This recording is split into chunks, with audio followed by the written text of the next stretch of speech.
दोस्तों, आपको कहानी पसंद आए तो लाइक, कमेंट, शेयर और सब्सक्राइब जरूर करें ताकि मुझे इससे और नई कहानी लाने की प्रेरणा मिल सके।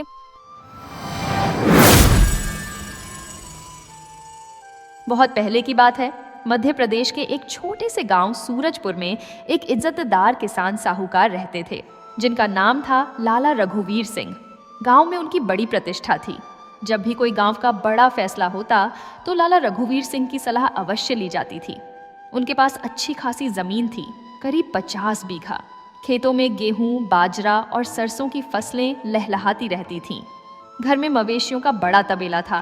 4 भैंसें, 2 गायें, 1 जोड़ी बैल और बकरियां भी कुछ थीं। इसके अलावा लाला रघुवीर सिंह का एक और काम था जिससे उनकी आमदनी होती थी। वह गांव के गरीब किसानों और मजदूरों को सूद पर पैसे देते थे। लाला रघुवीर सिंह का स्वभाव बड़ा सख्त था।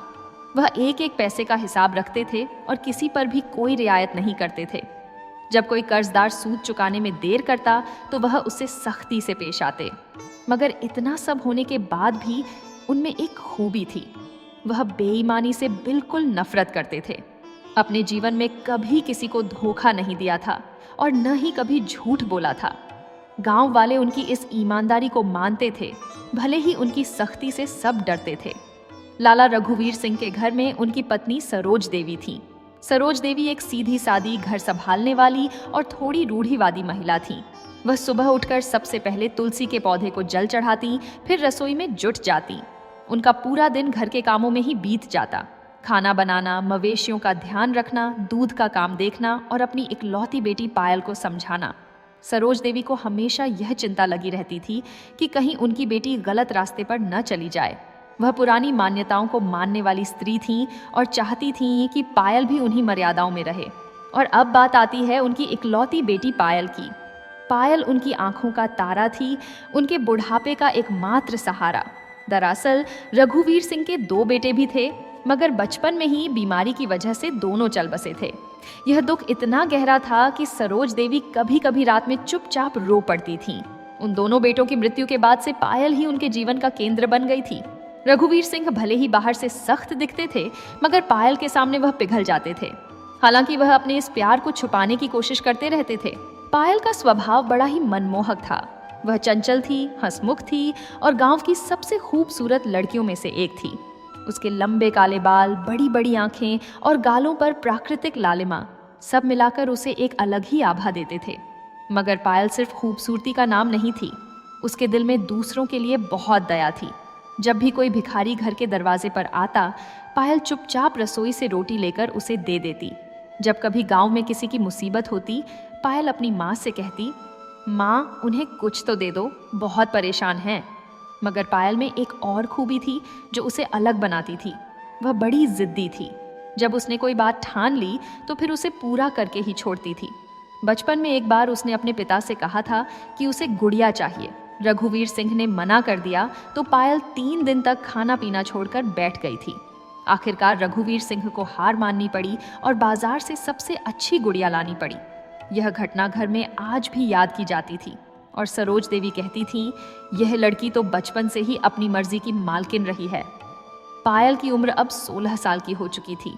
गांव के कई घरों से रिश्ते आने शुरू हो गए थे, मगर रघुवीर सिंह किसी को भी पसंद नहीं करते थे।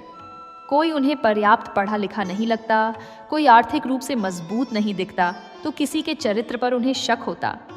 सच कहें तो वह अपनी बेटी को किसी के हाथ देना ही नहीं चाहते थे। उन्हें डर था कि कहीं उनकी बेटी ससुराल में दुखी ना हो जाए। वह सोचते थे, अभी समय है, अभी तो पायल बहुत छोटी है, 1-2 साल और रुक जाते हैं, फिर किसी अच्छे से घर में बेटी का हाथ पीला करेंगे।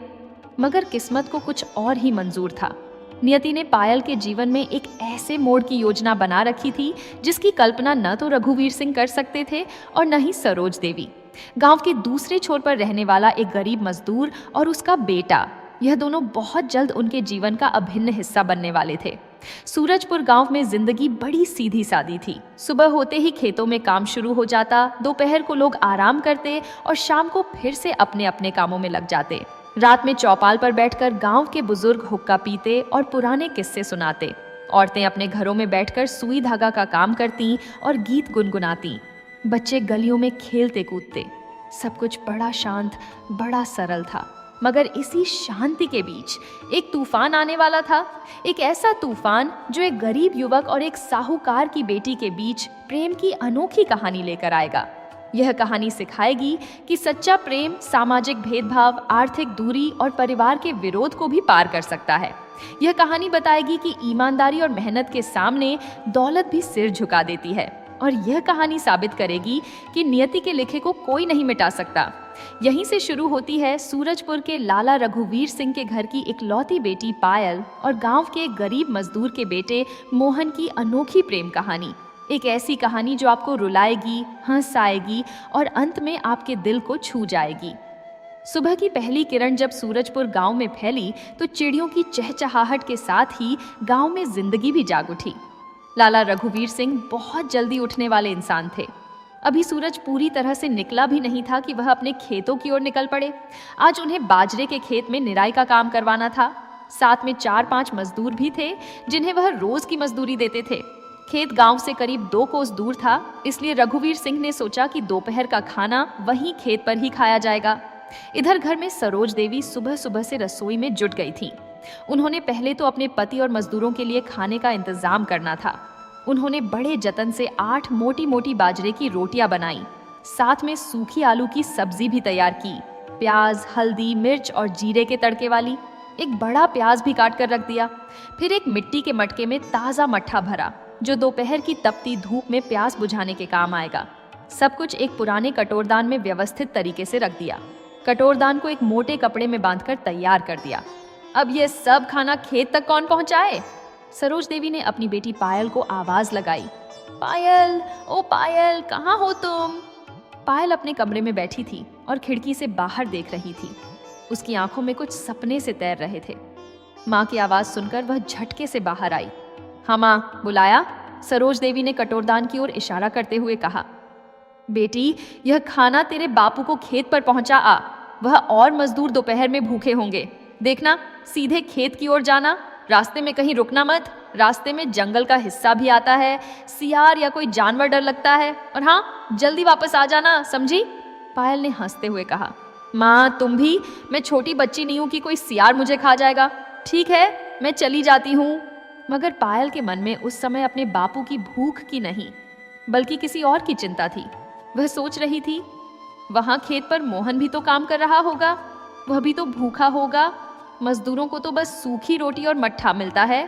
काश मैं उसके लिए कुछ और भी ले जा पाती। यह सोचकर पायल चुपचाप रसोई में गई। उसने चारों ओर देखा। माँ बाहर आंगन में कुछ काम में लगी हुई थी। पायल ने जल्दी से एक छोटे से लोटे में ताज़ा भैंस का दूध भरा और एक मिट्टी के पुड़िया में थोड़ा गुड़ रख लिया। यह सब उसने एक अलग कपड़े में छुपाकर रख लिया। उसका दिल जोर जोर से धड़क रहा था। अगर माँ ने देख लिया तो बड़ी फजीहत होगी, मगर मोहन को तो दूध चाहिए ही। वह इतना मेहनत करता है और उसे सिर्फ मट्ठा मिलता है। पायल ने कटोरदान उठाया और अपने सिर पर रख लिया।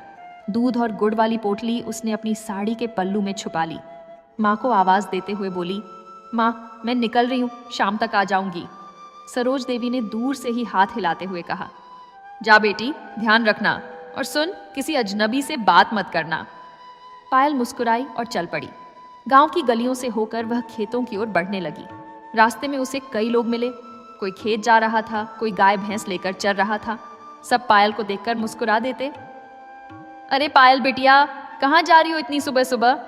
पायल शर्माते हुए जवाब देती, बापू को खाना दे आ रही हूँ काका। जैसे जैसे वह आगे बढ़ती गई, गांव की हलचल कम होती गई और हरे भरे खेतों का विस्तार बढ़ता गया। रास्ते में थोड़ा जंगल का हिस्सा भी आता था, जहां ऊंचे ऊंचे पेड़ थे और घनी झाड़ियां। पायल को थोड़ा डर लगा, मगर उसने हिम्मत की। वह मन ही मन सोच रही थी, मोहन इस रास्ते से रोज अकेले आता जाता है, उसे कभी डर नहीं लगता, मैं क्यों डरूं? और सच कहें तो पायल के मन में उस समय डर से ज्यादा एक और भावना थी, उत्सुकता, बेचैनी और एक मीठी सी घबराहट। वह सोच रही थी, मोहन मुझे देखकर क्या कहेगा? क्या वह मेरे लाए दूध को पिएगा या फिर मना कर देगा? काश वह समझ जाए कि मैं उसके लिए कितना सोचती हूँ। पायल की उम्र भले ही 16 साल की थी, मगर उसके दिल में जो भावना उठ रही थी वह प्रेम की पहली किरण थी। वह खुद भी नहीं जानती थी कि यह क्या है, बस इतना समझती थी कि मोहन के बारे में सोचते ही उसका दिल तेज धड़कने लगता है। जब वह उसे काम करते देखती है तो उसकी आंखों से नजर हटाने को मन नहीं करता। और जब मोहन कभी दूर से मुस्कुरा देता है तो पायल की पूरी दुनिया ही रंगीन हो जाती है। यह प्रेम नहीं तो और क्या था? मगर यह प्रेम सामाजिक बंधनों से घिरा हुआ था। पायल एक साहूकार की बेटी थी और मोहन एक गरीब मजदूर। दोनों के बीच जमीन आसमान का फर्क था। मगर प्रेम कहाँ इन सब बातों को मानता है? प्रेम तो बस होता है, बिना किसी शर्त के, बिना किसी सीमा के। पायल अब खेत के करीब पहुंच गई थी। दूर से ही उसे अपने बापू और मजदूरों की आवाजें सुनाई देने लगी। उसके दिल की धड़कन और तेज हो गई। वह जानती थी कि अब कुछ ही पलों में उसकी मुलाकात मोहन से होने वाली है और इस बार वह उसके लिए खास तोहफा लेकर आई थी, प्यार से भरा एक लोटा दूध और थोड़ा गुड़। यहीं से शुरू होती है पायल और मोहन की प्रेम कहानी की असली यात्रा। एक ऐसी यात्रा जो उन्हें कई परीक्षाओं से गुजारेगी, मगर अंत में प्रेम की ही जीत होगी। सूरजपुर गांव के दूसरे छोर पर, जहां कच्चे मकान थे और गरीब मजदूरों की बस्ती थी, वहां गंगाराम नाम का एक व्यक्ति रहता था। गंगाराम की उम्र अब 50 के आसपास हो चुकी थी। उसकी पीठ मेहनत मजदूरी से झुक गई थी। हाथों की त्वचा खुरदरी हो चुकी थी और चेहरे पर गहरी लकीरें उभर आई थीं। मगर इन सब के बावजूद उसकी आंखों में अभी भी जिंदगी की एक चमक बाकी थी, एक सपने की चमक, एक उम्मीद की चमक। गंगाराम का परिवार बेहद छोटा था।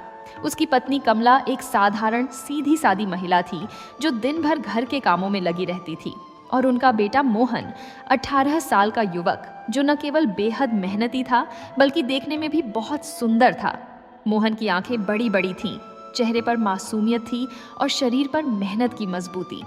गांव की कई लड़कियां चोरी छुपे मोहन की ओर देख लेती थीं, मगर मोहन इन सब बातों से बेखबर अपने काम में लगा रहता था।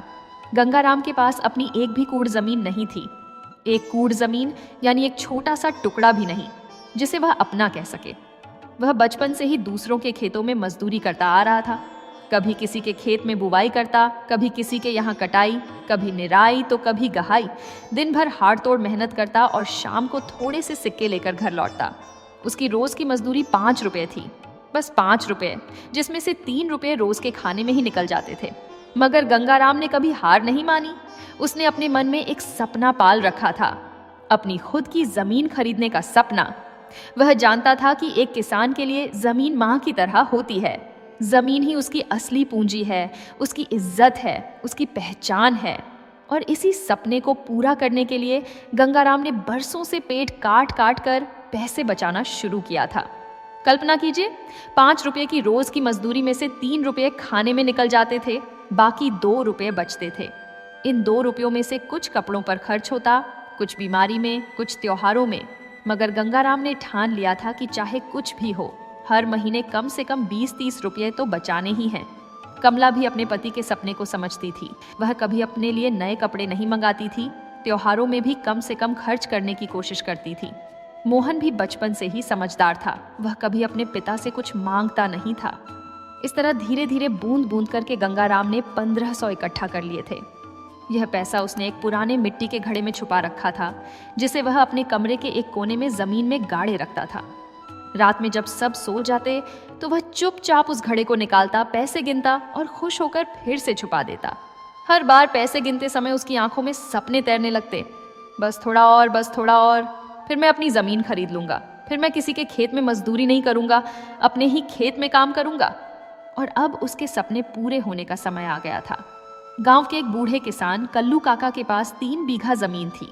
कल्लू काका की कोई संतान नहीं थी और अब बुढ़ापे में वह अपनी जमीन बेचकर किसी धर्मशाला में रहना चाहते थे। उन्होंने गांव में यह बात फैला दी थी कि वह अपनी 3 बीघा जमीन 1800 रुपये में बेचना चाहते हैं। जब गंगाराम को यह खबर मिली तो उसकी खुशी का ठिकाना नहीं रहा। उसने तुरंत कल्लू काका से बात की। काका, मुझे आपकी जमीन चाहिए, मैं लूंगा, जरूर लूंगा। कल्लू काका ने गंगाराम को ऊपर से नीचे तक देखा और पूछा, गंगा, तेरे पास पैसे हैं? 1800 रुपये एक छोटी रकम नहीं है। तू तो मजदूर है, तेरे पास इतने पैसे कहाँ से आएंगे? गंगाराम ने गर्व से कहा, काका, मैंने 20 साल से पैसे बचाए हैं। मेरे पास 1500 रुपये हैं। बस 300 रुपये कम पड़ रहे हैं। आप मुझे कुछ दिन का समय दे दीजिए, मैं किसी तरह जुगाड़ कर लूंगा। कल्लू काका को गंगाराम पर दया आ गई। वह जानते थे कि यह आदमी कितना ईमानदार और मेहनती है। उन्होंने कहा, ठीक है गंगा, मैं तुझे 1 महीने का समय देता हूँ। 1 महीने में तू पूरे 1800 रुपये ले आना, फिर हम बेचानामा लिखा देंगे और जमीन तेरे नाम हो जाएगी। गंगाराम ने हाथ जोड़कर कल्लू काका का धन्यवाद किया और घर की ओर दौड़ पड़ा। घर पहुंचकर उसने अपनी पत्नी कमला को सारी बात बताई। कमला भी खुशी से झूम उठी।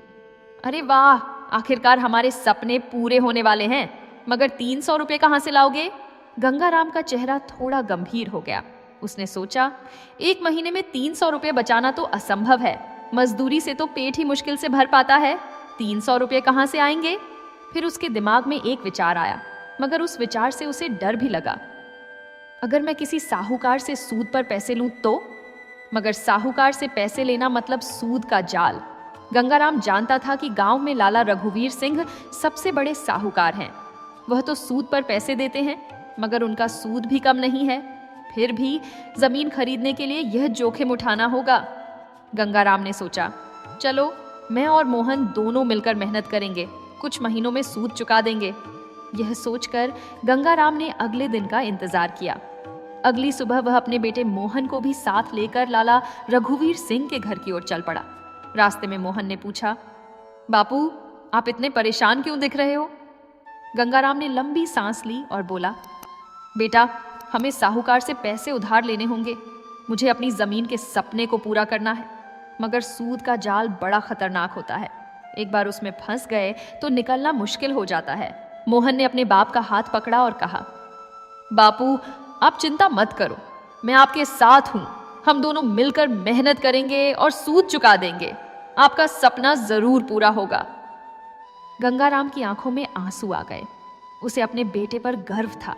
ऐसे समझदार और मेहनती बेटे के होने से बड़ा सौभाग्य और क्या हो सकता है। दोनों बाप बेटा लाला रघुवीर सिंह के घर की ओर बढ़ रहे थे, बिना यह जाने कि यह फैसला उनकी जिंदगी को किस मोड़ पर ले जाने वाला है। यह फैसला न केवल उनकी आर्थिक स्थिति बदलेगा, बल्कि मोहन की किस्मत में एक ऐसी लड़की को लेकर आएगा जो उसकी जिंदगी का सबसे अनमोल हिस्सा बन जाएगी। जब गंगाराम और मोहन लाला रघुवीर सिंह के घर के बाहर पहुंचे तो दोनों के दिल तेजी से धड़क रहे थे। यह घर गांव का सबसे बड़ा और पक्का मकान था। बड़ा सा दरवाजा, चौड़ा आंगन और बीच में एक विशाल बैठक। बैठक में एक चारपाई बिछी थी, जिस पर लाला रघुवीर सिंह बैठे हुए हुक्का पी रहे थे। हुक्के की गुड़गुड़ाहट दूर से ही सुनाई दे रही थी। गंगाराम ने मोहन को इशारा किया और दोनों धीरे धीरे अंदर दाखिल हुए। बैठक के बाहर ही रुककर गंगाराम ने हाथ जोड़कर कहा, प्रणाम मालिक। रघुवीर सिंह ने हुक्के की नली मुंह से हटाई और गंगाराम की ओर देखा। उनकी आंखें तेज और पैनी थीं, जैसे हर बात को भांप लेती हों। बोले, अरे गंगा, तू इस समय यहाँ? कोई काम है क्या? गंगाराम ने झिझकते हुए कहा, हाँ मालिक, जरा एक अर्ज थी। रघुवीर सिंह ने हाथ से इशारा किया। बोल, क्या चाहिए? गंगाराम ने गहरी सांस ली और बोलना शुरू किया। मालिक, आप तो जानते ही हैं कि मैं एक गरीब मजदूर हूँ। बरसों से पैसे बचा बचा कर मैंने 1500 रुपये जमा किए हैं। कल्लू काका की 3 बीघा जमीन मुझे मिल रही है, मगर उसके लिए 1800 रुपये चाहिए। मुझे 300 रुपये कम पड़ रहे हैं। अगर आप मुझे उधार दे दें तो मैं बहुत एहसानमंद रहूंगा। रघुवीर सिंह ने हुक्के का एक कश और लिया। धुएं के छल्ले हवा में उड़ते रहे। फिर बोले, 300 रुपये? हाँ, दे सकता हूँ, मगर सूद पर दूंगा। तू जानता है ना मेरा नियम। गंगाराम की सांस थम गई। उसने डरते डरते पूछा, जी मालिक, कितना सूद लगेगा? रघुवीर सिंह ने हिसाब लगाया। 300 रुपये पर हर महीने 9 रुपये सूद, यानी 3% महीना। यह मेरा तय किया हुआ भाव है। गंगाराम के माथे पर पसीना आ गया। 9 रुपये महीना? यह तो उसकी लगभग 2 दिन की मजदूरी थी। वह सोचने लगा, मेरी रोज की मजदूरी 5 रुपये है। महीने में कुल मिलाकर 150 रुपये। उसमें से घर का खर्च निकाल दूं, बहुत ही मुश्किल से 30-40 रुपये बचते हैं। फिर 9 रुपये हर महीने सूद कैसे चुकाऊंगा? मगर जमीन का सपना उसकी आंखों के सामने नाच रहा था। अपनी खुद की जमीन, जिसमें वह अपनी मर्जी की फसल बोएगा, जिसे कोई छीन नहीं सकता, जो उसकी पहचान बनेगी। यह सोचकर गंगाराम ने हिम्मत बटोरी और कहा, ठीक है मालिक, मैं मान गया। मुझे 300 रुपये उधार दे दीजिए।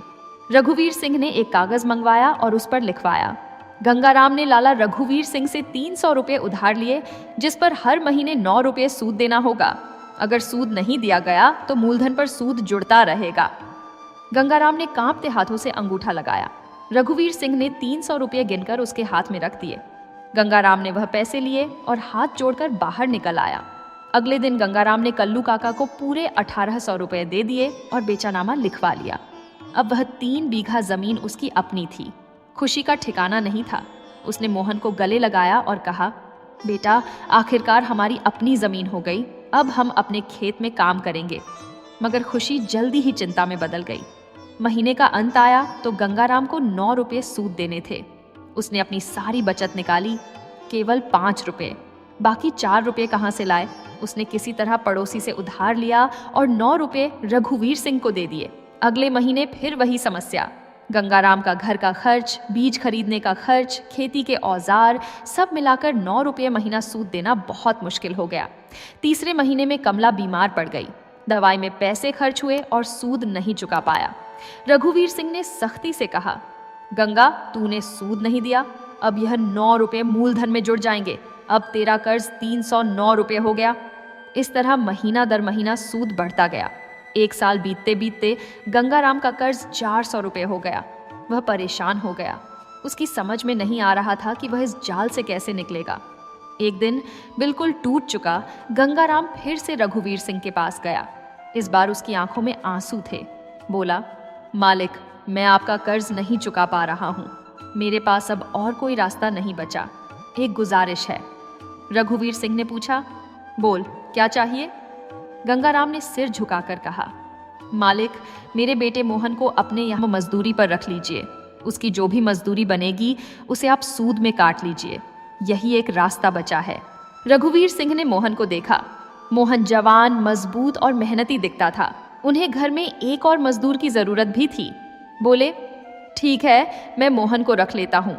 उसकी मजदूरी 8 रुपये महीना होगी। उसमें से 5 रुपये मैं तेरे सूद में काटूंगा, बाकी 3 रुपये उसे दे दूंगा। गंगाराम ने हाथ जोड़ लिए। मोहन ने अपने बापू की ओर देखा। उसे अपने बाप की बेबसी दिख रही थी। उसने मन ही मन ठान लिया, मैं जितनी भी मेहनत कर सकता हूँ करूँगा। अपने बापू को इस कर्ज से मुक्त करवाऊंगा। इस तरह मोहन लाला रघुवीर सिंह के घर का बंधुआ मजदूर बन गया। अब वह रोज सुबह से शाम तक उनके घर और खेतों में काम करता। मवेशियों की देखभाल, गोबर साफ करना, खेतों में काम करना, जो भी काम मिलता मोहन बिना कुछ कह कर देता। मगर किस्मत को कुछ और ही मंजूर था। इसी घर में एक लड़की थी जिसकी नज़र धीरे धीरे मोहन पर पड़ने लगी थी, पायल। और यहीं से शुरू होती है उन दोनों की अनोखी प्रेम कहानी। मोहन अब लाला रघुवीर सिंह के घर में काम करते हुए कई महीने बीत चुके थे। उसका रोज का काम सुबह 5 बजे से शुरू हो जाता था और रात 9-10 बजे तक चलता रहता था। सबसे पहले वह मवेशियों को चारा पानी देता, फिर गोबर साफ करता, उसके बाद खेतों में काम के लिए निकल जाता। दोपहर में थोड़ा आराम मिलता, फिर शाम को फिर से मवेशियों की देखभाल। रात में भूसे वाले कमरे में ही सो जाता था। मोहन की मेहनत देखकर रघुवीर सिंह भी कभी कभी प्रसन्न हो जाते। वह सोचते, यह लड़का सच में बहुत काम करता है, इसमें कोई आलस नहीं है। सरोज देवी भी मोहन को एक अच्छा लड़का मानती थी। वह कभी कभी उसे खाने में थोड़ी अच्छी रोटी या सब्जी भेज देती थी। मगर जिसकी नज़र सबसे ज़्यादा मोहन पर थी वह थी पायल। पायल दिन में कई बार मोहन को काम करते हुए देखने के लिए बहाना बना लेती थी।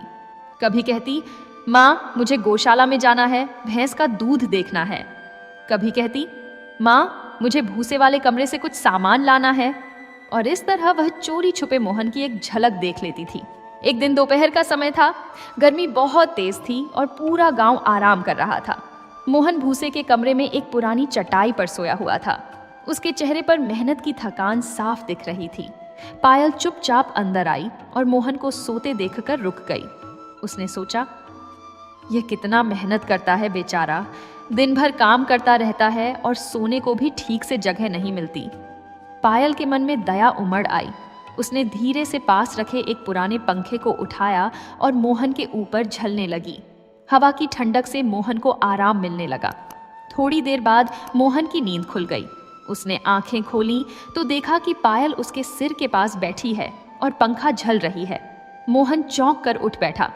अरे यह आप क्या कर रही हैं? अगर मालिक ने देख लिया तो? पायल मुस्कुराई।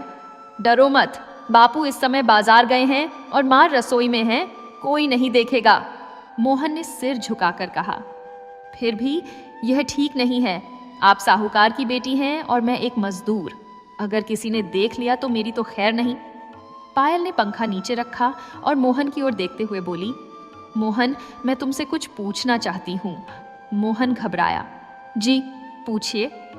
पायल ने धीरे से पूछा, तुम्हें दूध पीना पसंद है? मोहन ने हंसते हुए कहा, दूध? अरे मैंने तो बचपन के बाद से कभी ठीक से दूध पिया ही नहीं। हम तो बस मट्ठा पीते हैं। दूध तो अमीरों के लिए होता है। यह सुनकर पायल के दिल पर चोट सी लगी। उसकी आंखों में आंसू आ गए। बोली, तुमने बचपन के बाद से दूध नहीं पिया? यह कैसे हो सकता है? दूध तो सबको मिलना चाहिए। मोहन ने कंधे उचकाए। हम गरीब लोग हैं, हमारे लिए 2 वक्त की रोटी मिल जाए वही बहुत है। दूध की तो सोच भी नहीं सकते। पायल ने मन ही मन ठान लिया, अब मैं रोज इसे दूध पिलाऊंगी, चाहे कुछ भी हो जाए, मगर मोहन को दूध मिलेगा। उस दिन के बाद से पायल ने एक रोज का काम शुरू कर दिया। रात में जब सब सो जाते तो वह चुपचाप रसोई में जाती। वहां से एक छोटा लौटा दूध भरती, थोड़ा गुड़ या गुजिया लेती और चुपचाप भूसे वाले कमरे की ओर जाती। मोहन अक्सर रात में जगता रहता होता। या तो थकान से नींद नहीं आती थी या फिर अपने बापू की चिंता में सोया नहीं जाता था। पहली बार जब पायल रात में दूध लेकर आई तो मोहन घबरा गया। ये आप क्या कर रही हैं? रात को यहाँ कितना खतरनाक है, अगर किसी ने देख लिया तो? पायल ने दूध का लोटा उसके हाथ में थमाया और बोली, कोई नहीं देखेगा, सब सो रहे हैं, तुम बस यह दूध पी लो। तुम्हें दूध की बहुत जरूरत है, इतनी मेहनत करते हो, कुछ तो अच्छा खाओ पियो। मोहन की आंखों में आंसू आ गए। उसने कभी सोचा नहीं था कि कोई उसकी इतनी परवाह करेगा। बोला, मगर अगर आपके बापू को पता चल गया तो वह मुझे मार डालेंगे, वह मेरी खाल उतरवा देंगे। पायल ने हंसते हुए कहा, मेरे रहते तुझे कोई हाथ नहीं लगा सकता, समझे? तुम बस यह दूध पी लो और चुपचाप सो जाओ। इस तरह रोज रात को पायल चोरी छुपे मोहन के लिए दूध लेकर आने लगी। कभी दूध, कभी गुजिया, कभी थोड़ी मलाई, जो भी रसोई में अच्छा मिलता वह मोहन के लिए ले आती। धीरे धीरे दोनों के बीच बातचीत भी बढ़ने लगी। मोहन पायल को अपनी जिंदगी की कहानियां सुनाता, कैसे उसका बचपन गरीबी में बीता, कैसे उसके बापू ने जमीन खरीदने के लिए कर्ज लिया, कैसे वह अब बंधुआ मजदूर बन गया। पायल बड़े ध्यान से सुनती और उसके दिल में मोहन के लिए और भी सम्मान बढ़ जाता। वह सोचती, यह लड़का कितना साहसी है, इतनी मुसीबतें झेलने के बाद भी हार नहीं माना, अपने बापू के कर्ज को चुकाने के लिए खुद बंधुआ बन गया। एक दिन पायल ने हिम्मत करके मोहन से पूछा, मोहन, तुम्हारे मन में मेरे लिए क्या है? मोहन घबरा गया। उसे नहीं पता था कि क्या जवाब दे। बोला, मैं नहीं जानता, आप तो साहूकार की बेटी हैं और मैं एक गरीब मजदूर, हमारे बीच जमीन आसमान का फर्क है। पायल ने मोहन का हाथ पकड़ा और कहा, मोहन, मेरे लिए जमीन आसमान का फर्क नहीं है, मेरे लिए सिर्फ तुम हो। मैं तुमसे प्यार करती हूँ। यह सुनकर मोहन की दुनिया ही बदल गई। उसे विश्वास नहीं हो रहा था। बोला, मगर पायल, यह संभव नहीं है। आपके बापू कभी हमें स्वीकार नहीं करेंगे, वह मुझे मार डालेंगे, और मेरे बापू का कर्ज, उनका क्या होगा? पायल ने दृढ़ता से कहा, मोहन, मुझे नहीं पता कैसे होगा, मगर मैं तुम्हें पाकर रहूंगी। मैं अपने बापू को किसी तरह मनाऊंगी, तुम बस मेरा साथ देना। मोहन ने सिर हिलाया, मगर उसके मन में डर था। वह जानता था कि रघुवीर सिंह जैसे सख्त इंसान को मनाना आसान नहीं होगा, मगर पायल के प्यार ने उसके दिल में एक नई उम्मीद जगा दी थी। इस तरह दोनों के बीच प्यार गहराता गया, मगर यह प्यार छुपा हुआ था, रात के अंधेरे में, चोरी छुपे की मुलाकातों में। दोनों को नहीं पता था कि जल्द ही एक ऐसी घटना होने वाली है जो उनकी जिंदगी को पूरी तरह बदल देगी। वह घटना लाएगी मुसीबत, मगर साथ ही एक अवसर भी, पायल और मोहन के प्यार को दुनिया के सामने लाने का अवसर। एक रात की बात है। चारों ओर सन्नाटा था और पूरा गांव गहरी नींद में सोया हुआ था। लाला रघुवीर सिंह का घर भी शांत था। सब अपने अपने कमरों में सो रहे थे, मगर रात के अंधेरे में कुछ काली परछाइयां उनके घर की दीवार के पास आईं। यह चोरों का गिरोह था जो पहले से ही योजना बनाकर आया था।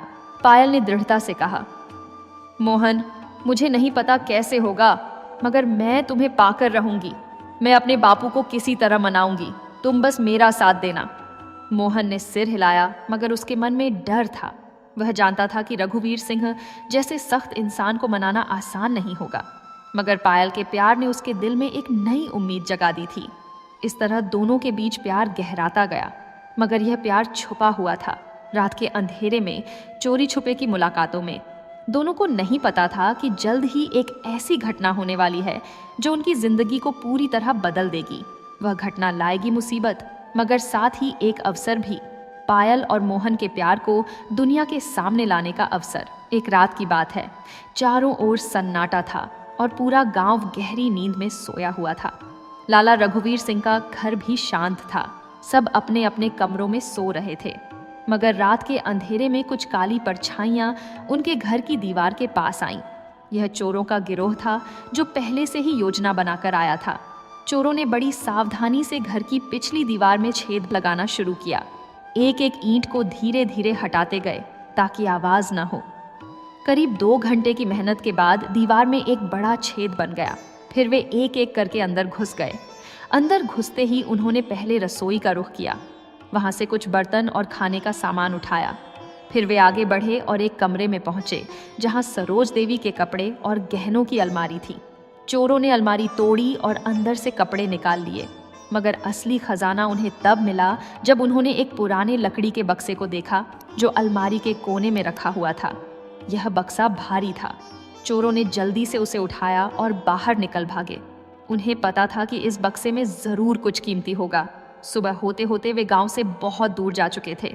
सुबह जब सरोज देवी उठी और रसोई की ओर गईं, तो उन्हें दीवार में छेद दिखा। वह चीखें, हाय राम, चोरी हो गई, चोरी हो गई। उनकी चीख सुनकर रघुवीर सिंह और पायल भी दौड़े आए। देखा तो पूरा घर अस्त व्यस्त था। रघुवीर सिंह की समझ में आ गया कि रात को चोर आए थे। उन्होंने तुरंत पूरे घर का जायजा लिया। कपड़े गायब थे, कुछ बर्तन गायब थे, मगर सबसे बड़ा झटका तब लगा जब उन्होंने देखा कि सोने का बक्सा गायब था। रघुवीर सिंह की आंखों के सामने अंधेरा छा गया। वह चिल्लाए, सोने का बक्सा, मेरा सोने का बक्सा चोर ले गए। हाय, मैं लुट गया। उस बक्से में केवल घर का सोना नहीं था। रघुवीर सिंह साहूकार थे, तो कई लोग उनके पास अपने गहने गिरवी रखते थे। वे सब गहने भी उसी बक्से में थे। कुल मिलाकर लगभग 4 किलो सोना उस बक्से में था।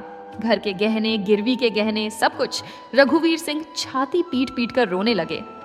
यह तो मेरी पूरी जिंदगी की कमाई थी, मेरा धन, मेरी इज्जत सब लुट गया। गांव वालों को खबर लग गई और सब इकट्ठा हो गए। किसी ने पुलिस को सूचना दी। थोड़ी देर में पुलिस वाले भी आ गए।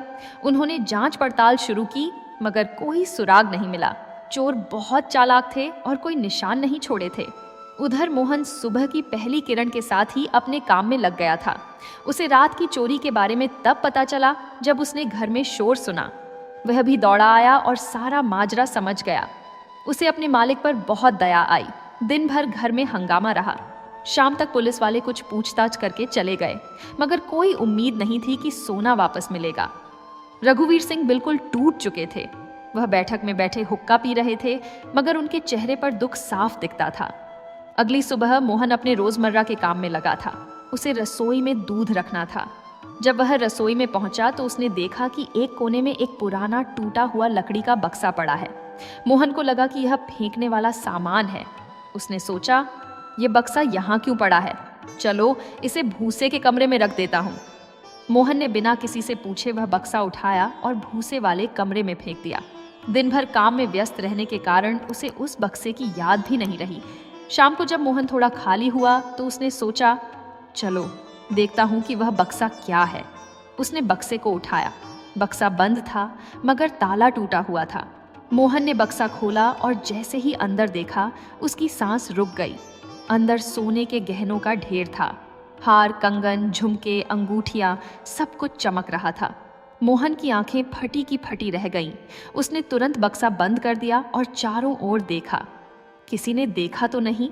मोहन के दिमाग में तूफान उठने लगा। यह तो वही सोने का बक्सा है जो चोर ले गए थे, मगर यह यहाँ कैसे आया, रसोई में कैसे था? फिर उसे समझ आया, चोर इसे यहीं कहीं छुपा गए होंगे। शायद उन्होंने सोचा होगा कि पुलिस के जाने के बाद वापस आकर ले जाएंगे। मोहन के मन में एक पल के लिए लालच आया। इतना सोना, अगर मैं इसे रख लूं तो मेरे बापू का सारा कर्ज उतर जाएगा, हम फिर से आजाद हो जाएंगे। मगर अगले ही पल उसकी अंतरात्मा ने उसे फटकारा। नहीं मोहन, यह गलत होगा। यह सोना तेरा नहीं है, यह तेरे मालिक का है। अगर तूने यह रखा तो तू चोरों से भी बुरा हो जाएगा। मोहन ने तुरंत फैसला किया। उसने बक्सा उठाया और सीधे पायल के पास गया। पायल उस समय आंगन में बैठी थी। मोहन ने उसे इशारा किया। पायल समझ गई और उसके पास आई। मोहन ने धीरे से कहा, पायल, यह देखो, यह वही सोने का बक्सा है जो चोर ले गए थे। मुझे रसोई में मिला था। पायल की आंखें खुशी से चमक उठीं। अरे, यह तो बापू का बक्सा है। मोहन, चलो जल्दी इसे बापू को दे देते हैं। दोनों बक्सा लेकर बैठक में गए जहां रघुवीर सिंह बैठे थे। मोहन ने आगे बढ़कर बक्सा उनके सामने रख दिया।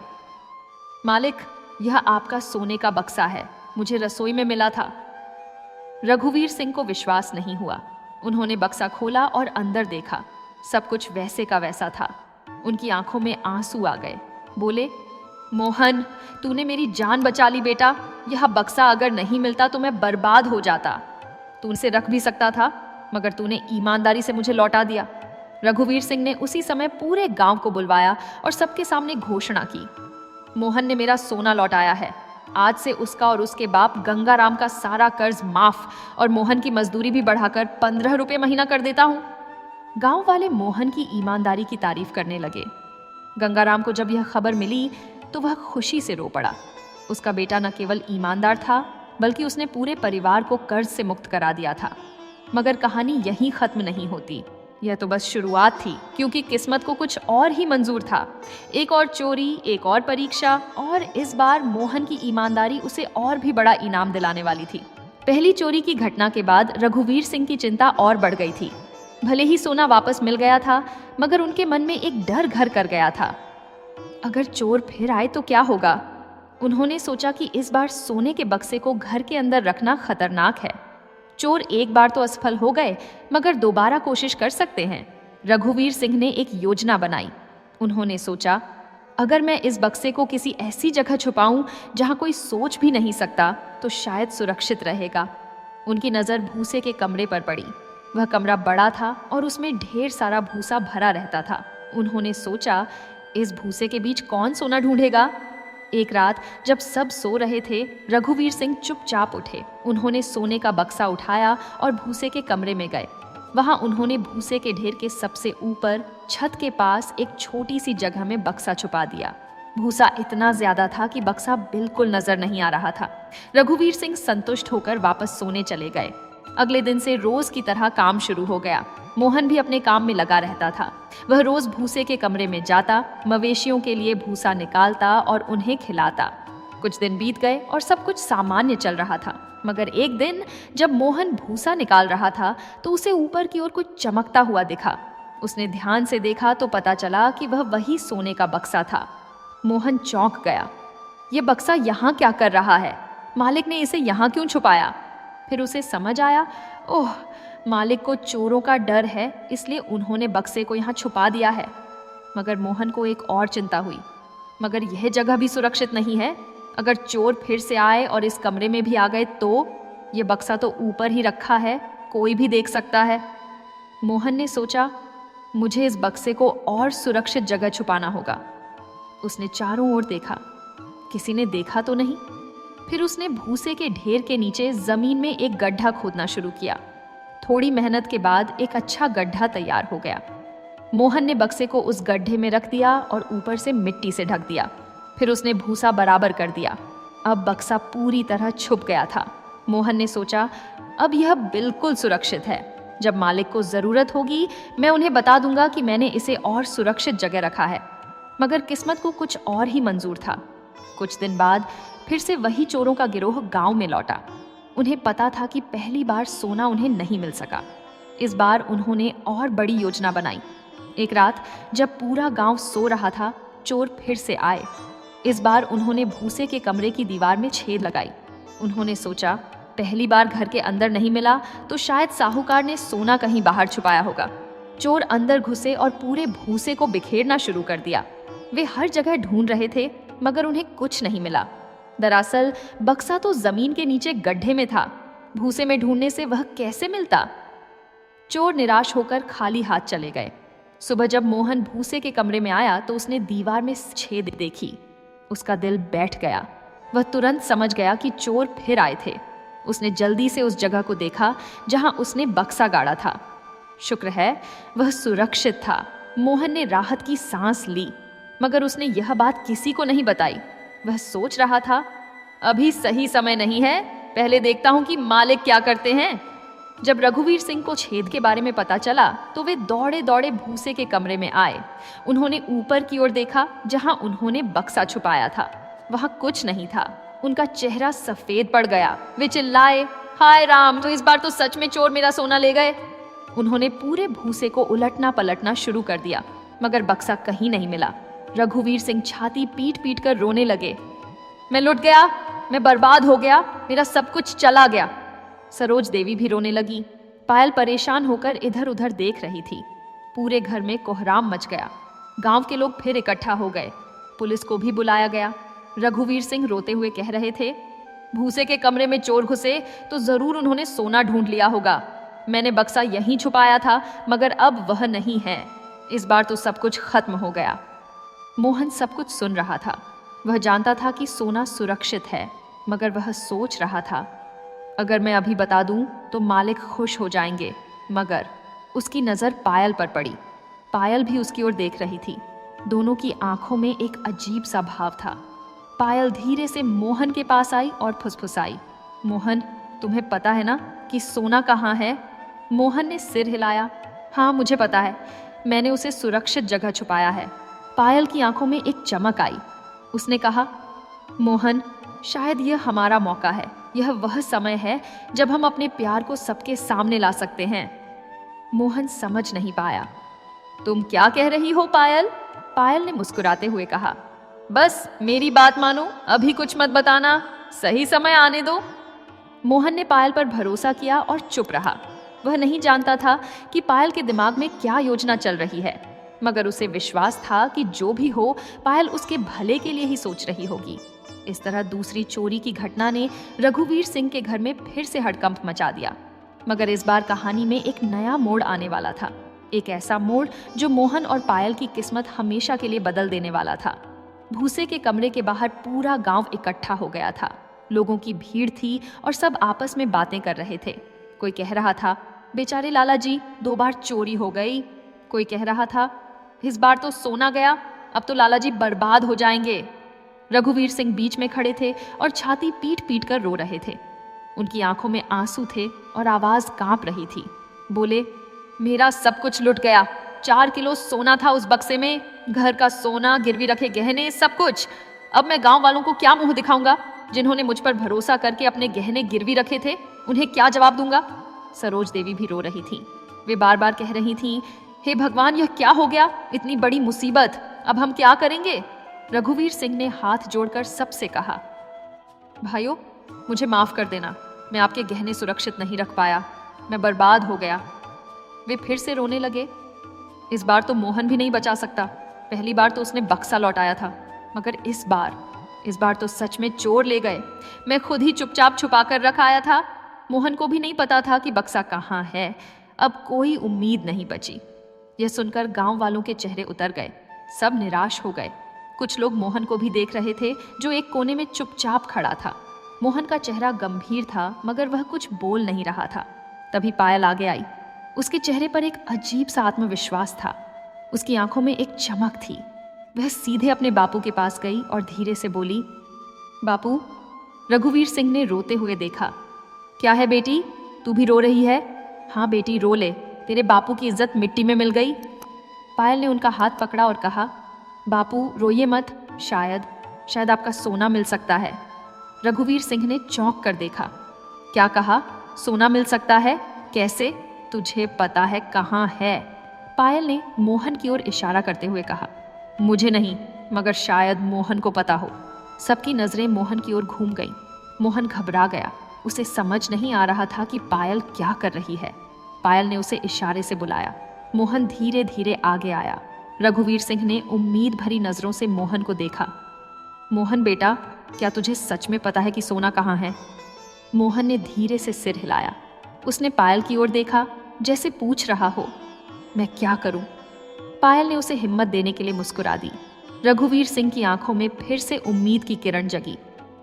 तो फिर बता बेटा, जल्दी बता, कहाँ है मेरा सोना?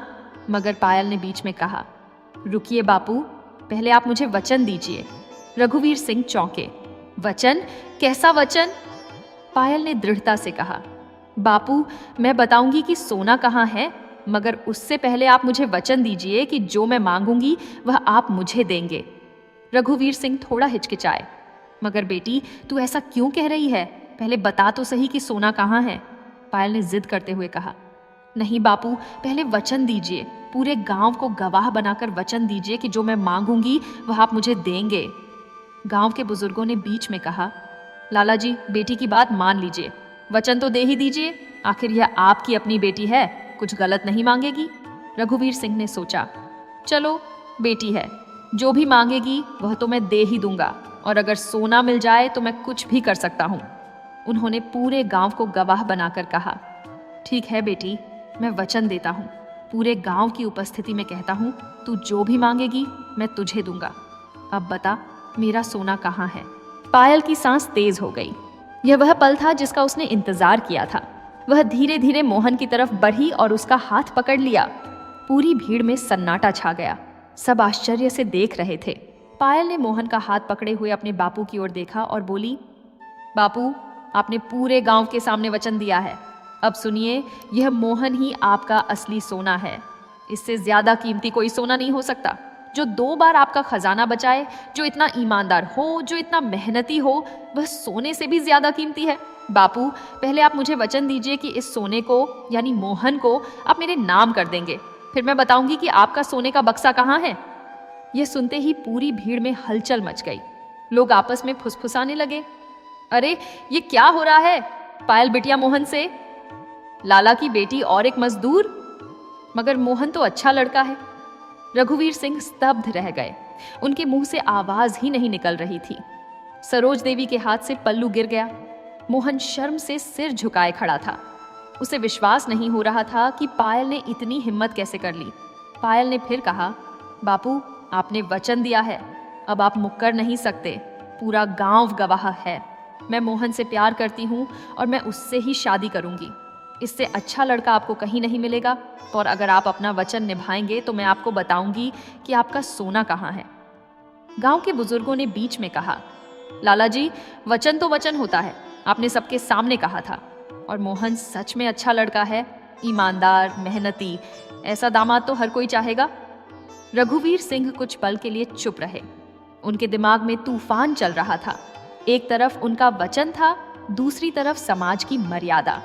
मगर फिर उन्हें मोहन की ईमानदारी याद आई। 2 बार सोना लौटाने वाला लड़का। फिर उन्हें अपने वचन का मूल्य याद आया। एक राजपूत अपना वचन कभी नहीं तोड़ता। रघुवीर सिंह की आंखों में आंसू आ गए।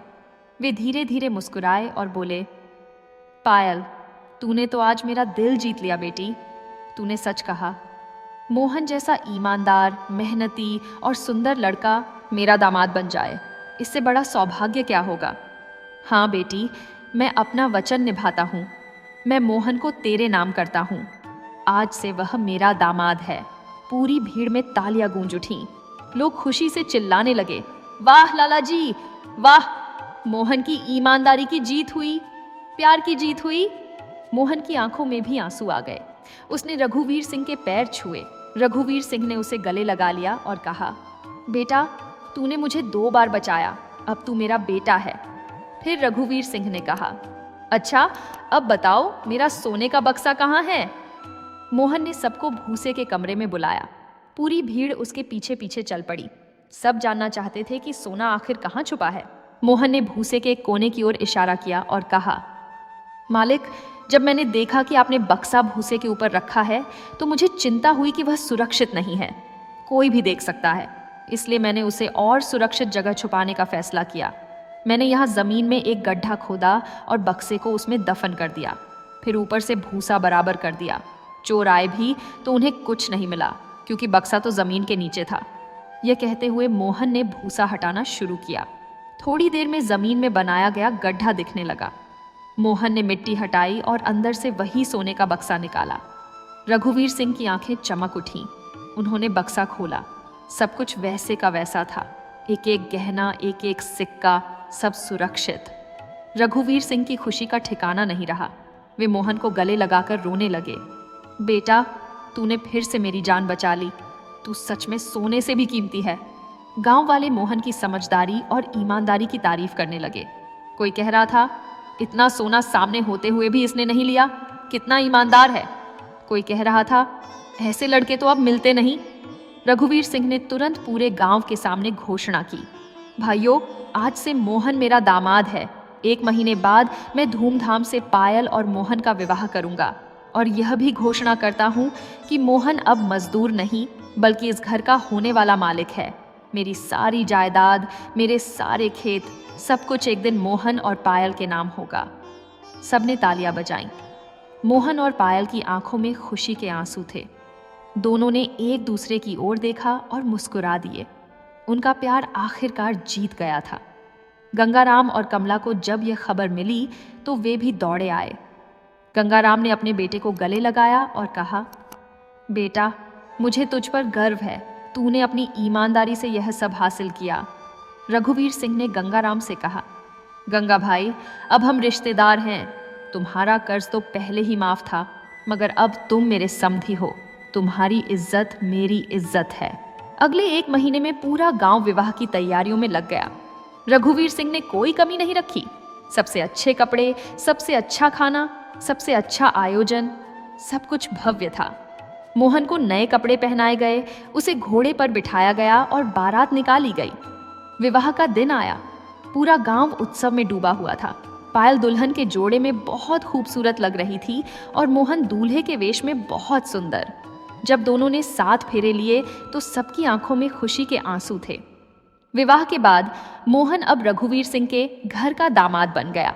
वह अब मजदूर नहीं था, बल्कि घर का एक महत्वपूर्ण सदस्य था। रघुवीर सिंह ने उसे अपने सारे काम धंधे सिखाए। मोहन ने भी बड़ी लगन से सब सीखा। वह खेतों की देखभाल करता, मवेशियों का ध्यान रखता और साहूकारी के काम में भी हाथ बटाता। पायल बहुत खुश थी। उसका प्यार पूरा हो गया था। वह अब मोहन की पत्नी थी और दोनों एक दूसरे के साथ बहुत खुशी से रहते थे। कुछ साल बाद रघुवीर सिंह ने अपनी पूरी जायदाद मोहन और पायल के नाम कर दी। मोहन अब गांव का एक इज्जतदार व्यक्ति बन गया था। लोग उसका सम्मान करते थे, उससे सलाह लेते थे। मगर मोहन कभी घमंड नहीं किया। वह हमेशा विनम्र रहा और अपनी जड़ों को नहीं भूला। गंगाराम और कमला भी अब सुखी थे। उनकी 3 बीघा जमीन थी जिसमें वे खेती करते थे और उनका बेटा अब गांव का सबसे बड़ा साहूकार था। यह सब सपने जैसा लगता था। एक दिन जब पायल और मोहन अपने आंगन में बैठे थे, पायल ने मोहन से पूछा, मोहन, कभी कभी सोचती हूँ कि अगर तुमने वह सोना नहीं लौटाया होता तो क्या होता। मोहन ने मुस्कुराते हुए कहा, तो फिर मैं कभी तुम्हें नहीं पा सकता था। सोना तो फिर भी मिल जाता, मगर तुम जैसी पत्नी नहीं मिल सकती थी। मेरी ईमानदारी ने मुझे सबसे बड़ा खजाना दिया, तुम्हें। पायल शर्मा गई और मोहन के कंधे पर सिर रख दिया। दोनों चुपचाप बैठे रहे, अपनी खुशियों में डूबे हुए। इस तरह सूरजपुर गांव में एक नई कहानी लिखी गई। एक गरीब मजदूर के बेटे और एक साहूकार की बेटी की प्रेम कहानी। यह कहानी सिखाती है कि सच्चाई, मेहनत और ईमानदारी के सामने दौलत भी सिर झुका देती है। यह कहानी बताती है कि सच्चा प्रेम सामाजिक भेदभाव को पार कर सकता है। और यह कहानी साबित करती है कि जो व्यक्ति अपने चरित्र और मेहनत से जीता है, वह सबसे अमीर होता है। मोहन का असली सोना उसकी ईमानदारी थी और पायल ने उसी सोने को पहचाना था। और इसी वजह से दोनों ने अपनी सोना, अपनी प्रेम कहानी को हमेशा के लिए संजो लिया। यह कहानी हमें सिखाती है कि ईमानदारी सबसे बड़ा गुण है। मोहन ने 2 बार सोना लौटाया और इसी ईमानदारी ने उसे सब कुछ दिला दिया। सच्चा प्रेम सीमाओं को नहीं मानता। पायल और मोहन का प्रेम सामाजिक और आर्थिक भेदभाव से ऊपर था। मेहनत और चरित्र का मूल्य। मोहन की मेहनत और अच्छे चरित्र ने उसे गरीबी से अमीरी तक पहुंचाया। वचन की मर्यादा। रघुवीर सिंह ने अपना वचन निभाया, भले ही वह उनके लिए कठिन था। प्रेम की जीत। अंत में सच्चे प्रेम की ही जीत होती है। यह कहानी पीढ़ी दर पीढ़ी सुनाई जाती रही और आज भी सूरजपुर गांवों में मोहन और पायल की प्रेम कहानी एक मिसाल बनी हुई है। यदि आपको यह कहानी पसंद आई हो तो कृपया वीडियो को लाइक करें, चैनल को सब्सक्राइब करें और अपनी राय कमेंट में अवश्य दें।